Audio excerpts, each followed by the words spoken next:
सोलापूर जिल्ह्यात संविधान दिन उत्साहानं साजरा. आरोग्याच्या योजनांमध्ये पारदर्शकता असावी, जिल्हाधिकाऱ्यांची अपेक्षा. आणि जिल्ह्यात श्री खंडोबा मंदिरांमध्ये चंपाषष्ठीचा सोहळा भक्तिभावानं साजरा.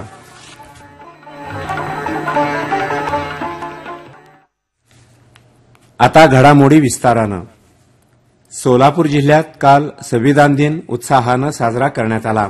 या दिनाचं औचित्य साधून शासकीय कार्यालय आणि सामाजिक शैक्षणिक संस्था यांच्या वतीनं विविध कार्यक्रमांचं आयोजन करण्यात आलं होतं. समाज कल्याण कार्यालयाच्या वतीनं झालेल्या मुख्य कार्यक्रमात संविधान ग्रंथाला अभिवादन करण्यात आलं. याचवेळी संविधानातील उद्देशिकेचं सामूहिक वाचन करण्यात आलं. सकाळी डॉक्टर आंबेडकर चौकातून संविधान रॅली काढण्यात आली.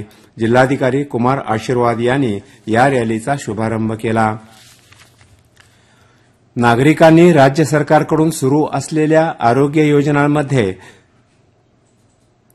पारदर्शकता असली पाहिजे अशी अपेक्षा जिल्हाधिकारी कुमार आशीर्वाद यांनी व्यक्त केली. आरोग्य योजनांच्या संदर्भात तक्रार निवारण आणि सनियंत्रण समितीची बैठक घेण्यात आली. त्याप्रसंगी ते बोलत होते. या योजनांशी अंगीकृत असलेल्या रुग्णालयांनी रुग्णांच्या तक्रारी 48 तासाच्या आत सोडवल्या पाहिजेत असंही त्यांनी सांगितलं. राज्य सरकारच्या वतीनं सोलापूरला कौशल्य प्रशिक्षण केंद्र देण्यासाठी आपण प्रयत्न करू अशी ग्वाही विधानसभेचे सभापती राहुल नार्वेकर यांनी दिली. सोलापूर गारमेंट मॅन्युफॅक्चरर्स असोसिएशनच्या वतीनं मुंबईतील गोरेगाव इथं युनिफॉर्म फेअर 2025 हे प्रदर्शन भरवण्यात आलं आहे. त्याचं उद्घाटन नार्वेकर यांच्या हस्ते करण्यात आलं. त्याप्रसंगी ते बोलत होते. सोलापुरातील वस्त्रोद्योगाचं जाळं पाहता या ठिकाणी जागतिक स्तरावरील गारमेंट हब बनवण्यासाठी राज्य सरकार कटिबद्ध आहे असंही ते म्हणाले. 28 नोव्हेंबरपर्यंत हे प्रदर्शन चालणार आहे. सोलापूरचे माजी पोलीस आयुक्त शहीद अशोक कामटे यांच्यासह इतर वीरांच्या स्मरणार्थ कामटे विचार मंचच्या वतीनं काल सोलापुरात रक्तदान तसंच आरोग्य शिबिर भरवण्यात आलं होतं. शिवचरित्रकार डॉक्टर शिवरत्न शेटे यांच्या हस्ते त्याचा शुभारंभ करण्यात आला. यावेळी 85 जणांनी रक्तदान केलं तर 120 जणांची नेत्र तपासणी करण्यात आली. Rotary club of Solapur, MIDC, Tejgyan foundation, Shruti engineering आणि एमआयडीसी पोलीस ठाणे यांच्या वतीनं शहीद दिनानिमित्त घेण्यात आलेल्या शिबिरात 200 जणांनी रक्तदान केलं. पोलीस उपायुक्त गौहर हसन यांनी कामटे यांच्या प्रतिमेला पुष्पहार घालून या शिबिराचा शुभारंभ केला. सोलापूर महानगरपालिकेच्या निवडणुकीसाठी जाहीर करण्यात आलेल्या प्रारूप मतदार यादीवर काल एका दिवसात 45 हरकती दाखल झाल्या आहेत. यापूर्वी 21 नोव्हेंबर रोजी 6, 24 नोव्हेंबरला 53 अशा आतापर्यंत एकूण 179 हरकती दाखल झाल्या आहेत. राज्य निवडणूक आयोगाच्या कार्यक्रमानुसार 3 डिसेंबरपर्यंत यावर हरकती किंवा तक्रारी दाखल करता येतील. सोलापुरातील विष्णुपंत कोठे प्रतिष्ठानच्या वतीनं काल सामूहिक विवाह सोहळा पार पडला. यात 26 नववधूवरांच्या रेशीम गाठी बांधण्यात आल्या. पद्मशाली पुरोहित संगमच्या वेदपाठ शाळेतील पुरोहितांनी पौरोहित्य केलं.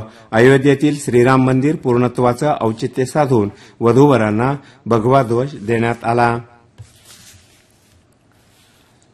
मोहोळ तालुक्यातील अनगर नगरपंचायतीच्या नगराध्यक्षपदाच्या शरद पवार राष्ट्रवादी काँग्रेसच्या उमेदवार उज्ज्वला थिटे यांचं अपील जिल्हा न्यायालयानं फेटाळलं आहे. निवडणूक निर्णय अधिकाऱ्यांनी विविध कारणांमुळे थिटे यांचा उमेदवारी अर्ज छाननीत नामंजूर केला होता. त्याला थिटे यांनी न्यायालयात आव्हान दिलं होतं. जिल्हा न्यायाधीश प्रशांत राज वैद्य यांच्यापुढे काल यावर सुनावणी झाली. दोनही बाजूंकडील युक्तिवाद ऐकल्यानंतर न्यायाधीश राजवैद्य यांनी निवडणूक निर्णय अधिकाऱ्यांनी दिलेला निर्णय कायम ठेवला.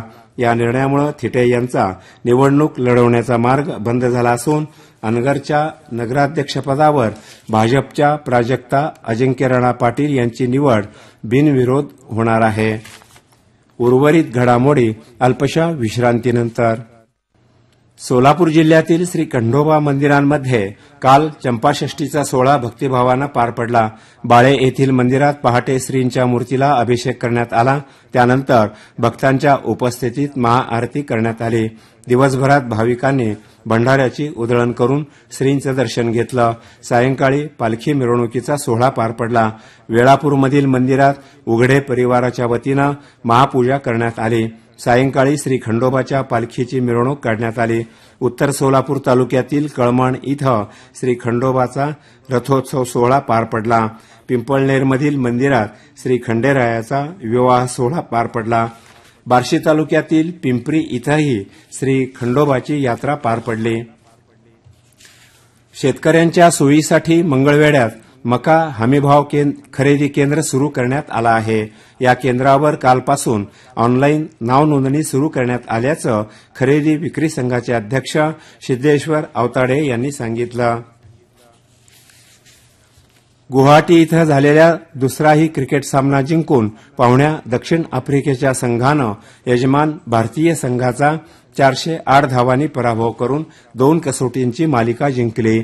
आफ्रिकेनं विजयासाठी भारतापुढं 549 धावांचं कठीण आव्हान ठेवलं होतं. भारतीय फलंदाजांना ते पेलवलं नाही.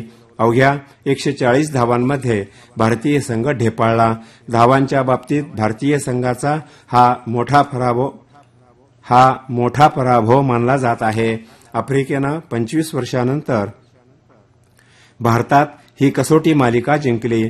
घरच्या मैदानावर 2दा क्लीन स्वीप देणारा आफ्रिकेचा संघ पहिला ठरला. यापूर्वी 1999-2000 मध्ये आफ्रिकेनं कसोटी मालिकेत भारताला हरवलं होतं. शेवटच्या क्षणात काही संक्षिप्त घडामोडी. सोलापूर जिल्ह्यातील 2 लाख विद्यार्थ्यांसाठी एसटी महामंडळानं हेल्पलाईन सुरू केली आहे. 1800221251 असा त्याचा क्रमांक आहे. शाळा सुरू होण्याआधी तसंच शाळा सुटल्यानंतर एसटी वेळेवर न आल्यास विद्यार्थ्यांनी या हेल्पलाईनवर संपर्क साधावा असं महामंडळानं कळवलं आहे. वळसंग पोलीस ठाण्याच्या वतीनं 26/11चं औचित्य साधून काल रक्तदान शिबिर भरवण्यात आलं होतं. त्यात 54 जणांनी रक्तदान केलं. यावेळी 8वी ते 12वीतील विद्यार्थ्यांना शस्त्रांचं प्रात्यक्षिक दाखवण्यात आलं. सोलापुरात संविधान बचाव समितीच्या वतीनं काल जिल्हाधिकारी कार्यालयावर मोर्चा काढण्यात आला. भारतीय संविधानानं देशात एकी निर्माण केली, मात्र त्याला धक्का लावण्याचं काम केलं जात आहे असं समितीनं म्हटलं आहे. आता तापमान. सोलापूर शहराचं कालचं बुधवारचं तापमान °C असं होतं. कमाल 32.6, किमान 18. शेवटी पुन्हा एकदा ठळक घडामोडी. सोलापूर जिल्ह्यात संविधान दिन उत्साहानं साजरा. आरोग्याच्या योजनांमध्ये पारदर्शकता असावी, जिल्हाधिकाऱ्यांची अपेक्षा. आणि जिल्ह्यात श्री खंडोबा मंदिरांमध्ये चंपाषष्ठीचा सोहळा भक्तिभावानं साजरा. याबरोबरच सोलापूर दिनांकमधील घडामोडींचा आढावा संपला. नमस्कार.